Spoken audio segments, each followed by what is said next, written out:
Hello दोस्तों, मैं Rajesh sir. आज हम क्लास 10th का मैथ का लेसन नंबर 4 का पहला वीडियो बनाने जा रहे हैं, जो द्विघात समीकरण है। ये इंट्रोडक्शन चैप्टर है। इसमें इंट्रोडक्शन बताया जाएगा कि द्विघात समीकरण को कैसे क्वेश्चनों को हल किया जाता है ना। सबसे पहले हम समझेंगे कि द्विघात समीकरण होता क्या है। द्विघात समीकरण होता क्या, क्योंकि ये चैप्टर बहुत ही जरूरी है आगे के क्लास के लिए भी और एग्जाम की दृष्टि से लिए भी, क्योंकि इसमें से क्वेश्चन अधिकतर पूछे जाते हैं जो 4 नंबर या 3 नंबर के क्वेश्चन होते हैं एग्जाम में। ठीक है, तो सबसे पहले हम इसकी इंट्रोडक्शन पहले अच्छे से जानते हैं कि द्विघात समीकरण होता क्या है। द्विघात समीकरण होता क्या है, तो ऐसा समीकरण जिसमें चर की मैक्सिमम घात, जिसमें चर की मैक्सिमम घात 2 हो, जिसमें चर की मैक्सिमम घात क्या हो, 2 हो, उसे द्विघात समीकरण कहते हैं। जैसे इसका मानक रूप हम बता दें। मानक रूप कुछ हमारा इस टाइप का है। इसका मानक रूप क्या हो गया, ax square plus bx plus c बराबर 0। ये इसका मानक रूप हो गया ना, जिसमें ये a क्या है, x स्क्वायर का गुणांक है, b क्या है, bx है, और प्लस c बराबर 0 है। ठीक है, तो ये मानक रूप हो गया इसका। ठीक, तो मतलब इसमें मैक्सिमम घात कितना है, 2 है। इसमें मैक्सिमम घात 2 है और बराबर 0 भी है, तो यानी ये एक प्रकार से हमारा समीकरण हो गया और द्विघात समीकरण हो गया। तो ये द्विघात समीकरण का रूप हो गया जो हमें इस टाइप के रूप में दिखेंगे। ठीक है, उसके बाद क्या हो गया कि यहाँ पे जो ए है हम यहाँ लिख दे रहे हैं, ए जो है एक्स स्क्वायर का गुणांक है, बी जो है एक्स का गुणांक है, और सी जो है अचर पद है। ये हमारा अचर पद है। ठीक है, अब क्या कहते हैं कि मान लीजिए कि हमें द्विघात समीकरण मिल गया। अब द्विघात समीकरण की जाहिर सी बात है, इसमें मैक्सिमम 2 घात है, तो x के 2 मान आएंगे, या इसके लिए कि x के 2 मूल होंगे। जो ये द्विघात समीकरण है इसके 2 मूल होंगे। अब उन मूलों को निकालने का भी तरीका होता है, उन मूलों को निकालने का भी तरीका होता है जो 3 प्रकार से होता है। जो 3 प्रकार से होता है तो उसको हम निकाल लेते हैं।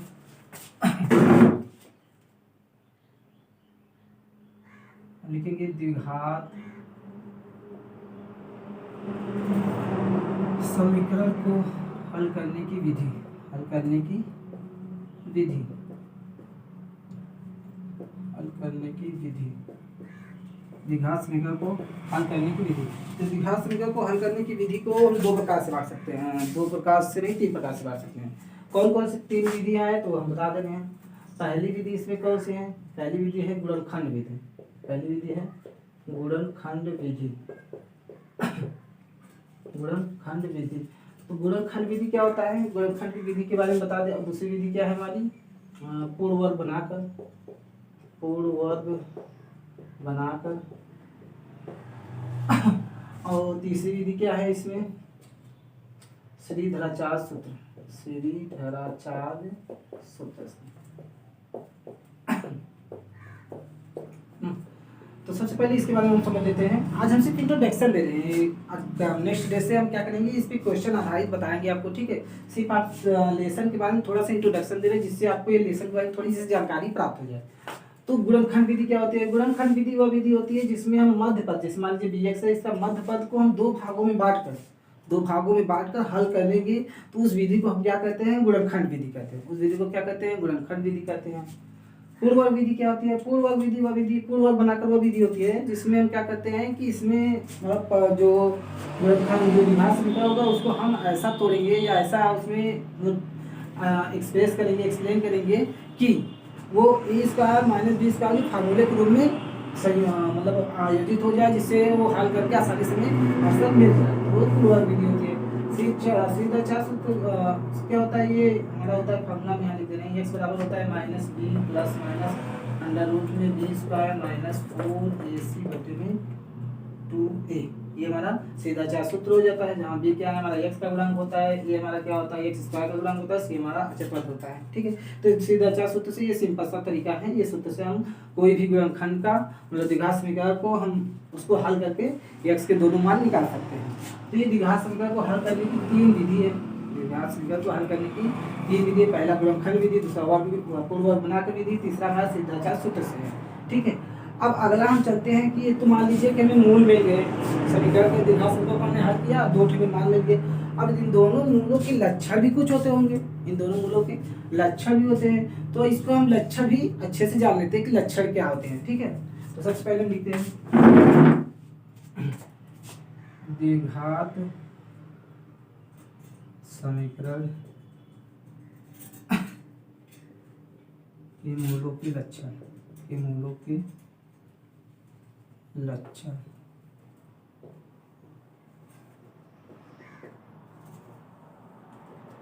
द्विघात समीकरण के मूलों के लक्षण।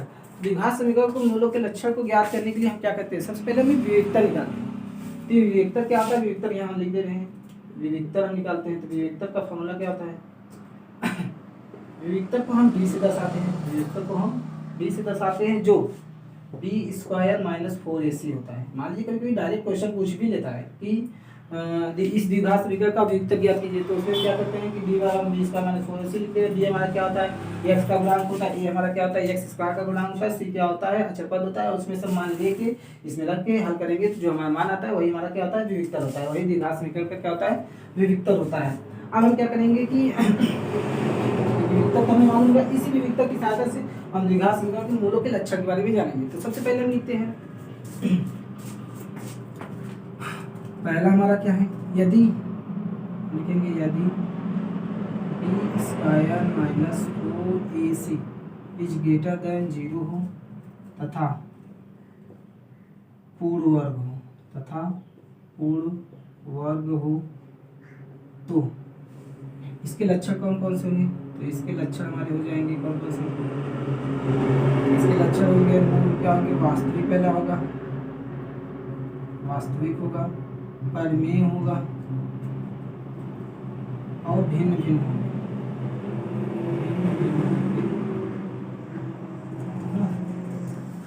हमारा क्या होगा, यदि b² - 4ac का मान अगर हम निकाल रहे हैं द्विघात समीकरण से, तो अगर वो 0 से बड़ा है और पूर्ण वर्ग हो, पूर्ण मतलब जो हमें जो विवेक्तर निकलेगा उसका अगर पूर्ण वर्ग होगा, पूर्ण वर्ग मतलब जैसे मान लीजिए 4 है तो 2 का स्क्वायर होगा, 25 है तो 5 का स्क्वायर होगा। अगर ऐसे कोई पूर्ण वर्ग हो तो उसके लक्षण क्या क्या हो जाएंगे, पहला तो वास्तविक हो जाएगा, दूसरा क्या हो जाएगा, परिमेय हो जाएगा, तीसरा इसमें क्या हो जाएगा, भिन्न भिन्न हो जाएंगे, अलग अलग मानेंगे। दूसरा हम लक्षण चलते हैं, दूसरा लक्षण यदि b² - 4ac is greater than 0 तथा पूर्ण वर्ग न हो,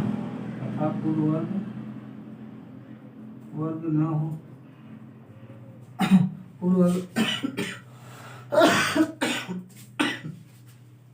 वर्ग ना हो, तो इसके लिए हम क्या करते हैं, इसके लक्षण कौन कौन से आएंगे तो उसके बारे में हम लिख लेते हैं। इसके पहला लक्षण क्या होगा,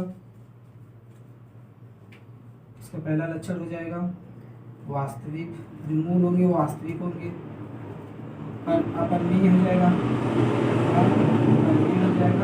और भिन्न भिन्न हो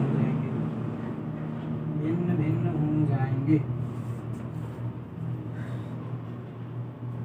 कहने मतलब ये कि यदि b² - 4ac को अगर हम हल करके निकाल रहे हैं मान, अगर वो मान लीजिए कि 5 आ गया या 7 आ गया, जिसका वर्ग ना बने तो उसके लक्षण कौन कौन से, वो वास्तविक होगा, अपरिमेय होगा और भिन्न भिन्न होंगे।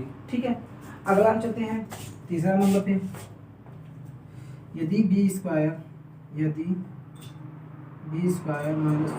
बराबर 0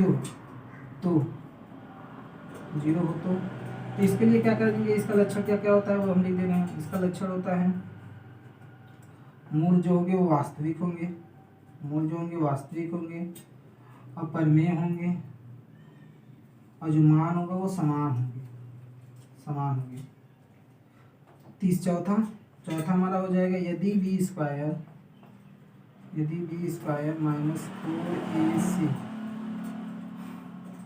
0 से छोटा हो तो लक्षण कौन कौन से हो जाएंगे, लक्षण हमारे हो जाएंगे वास्तविक मतलब काल्पनिक होंगे। कौन से लक्षण होंगे, काल्पनिक होंगे, वास्तविक नहीं होंगे।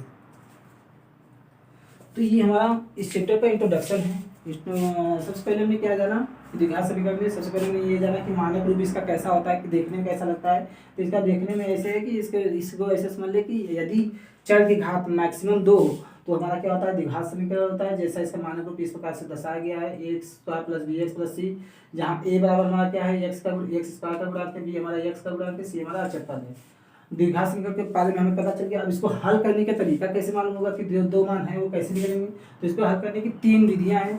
पहली विधि है गुणनखंड विधि, जो मध्य पद को दो भागों में बांट कर हल किया जाता है। दूसरी है पूर्ण वर्ग बनाकर विधि, इसको क्या कहते हैं कि ऐसा उसको संयोजित करते हैं द्विघात समीकरण को जो ए स्क्वायर माइनस बी स्क्वायर के रूप में संयोजित हो जाए, जिसके वजह से हल करने में आसानी हो जाए। तीसरी विधि सीधाचार सूत्र है। सीधाचार सूत्र का फॉर्मूला ये होता है x बराबर minus B plus minus under root में बी स्क्वायर माइनस 4ac बटे में 2a। इस सूत्र से हम अगर किसी भी द्विघात समीकरण का आसानी से हल करके दो मान निकालेंगे। अगला हमारा क्या है, मान लीजिए द्विघात समीकरण को हमने हल करके दो विधियां दो मूल ज्ञात कर लिए, तो इसके कुछ लक्षण भी होंगे द्विघात समीकरण के, कुछ लक्षण होंगे। उस लक्षणों के बारे में जानने के लिए क्या करते हैं, द्विघात समीकरण के मूलों के लक्षण पढ़ते हैं। इसमें क्या होता है, सबसे पहले हम विविधता निकालते हैं। विविधता क्या होता है, डी होता है। डी से जो होता है क्या होता है, बी स्क्वायर माइनस 4ac जो होता है यही हमारा विविधता होता है, ठीक है। इसी माध्यम से हम मूलों के लक्षण ज्ञात करते हैं। अब इसके लक्षण कैसे ज्ञात करते हैं, तो यदि पहला नंबर इसमें हम देखते हैं, यदि B square minus 4ac zero से बड़ा हो, यानी जो बी स्क्वायर माइनस 4ac वो जीरो से बड़ा होगा तो तथा पूर्ण वर्ग हो, जो अंक हमें मिलेंगे वो पूर्ण वर्ग हो, तो उसके लक्षण क्या हो जाएंगे, वास्तविक, परिमेय, भिन्न भिन्न। दूसरा, यदि B square minus 4ac zero से बड़ा हो तथा पूर्ण वर्ग न हो, जीरो से बड़ा हो तथा पूर्ण वर्ग न हो, तो ऐसे में इसके लक्षण क्या हो जाएंगे, वास्तविक हो जाएगा, अपरिमेय हो जाएगा और भिन्न भिन्न हो जाएंगे। तीसरा नंबर क्या है, यदि बी स्क्वायर माइनस 4ac बराबर जीरो आ जाए, जीरो आ जाए मतलब हल करने पे ही जीरो आ जाए, तो इसके लक्षण कौन कौन से होंगे, मूल वास्तविक होंगे, परिमेय होंगे और समान होंगे, ठीक है, मतलब भिन्न भिन्न होंगे, सॉरी समान होंगे। चौथा, यदि B square minus 4ac zero से छोटा हो, मतलब माइनस में आ जाए, अगर माइनस में आ जाए तो वास्तविक काल्पनिक होंगे, जो मान आएंगे वो काल्पनिक होंगे, वास्तविक नहीं होंगे। तो ये द्विघात समीकरण की इंट्रोडक्शन क्लास था जो हमारा कंप्लीट हो चुका है। कल से हम इस पे पहला 4a 4b 4c ऐसे पारी पारा करते हुए मतलब 2 या 3 दिन में इस चैप्टर को पूरा हम कंप्लीट कर देंगे, ठीक है। अगर ये वीडियो आपको अच्छा लगे तो लाइक करिएगा, शेयर करिएगा, कमेंट करिएगा एंड सब्सक्राइब करिएगा, ठीक है। Thank you very much.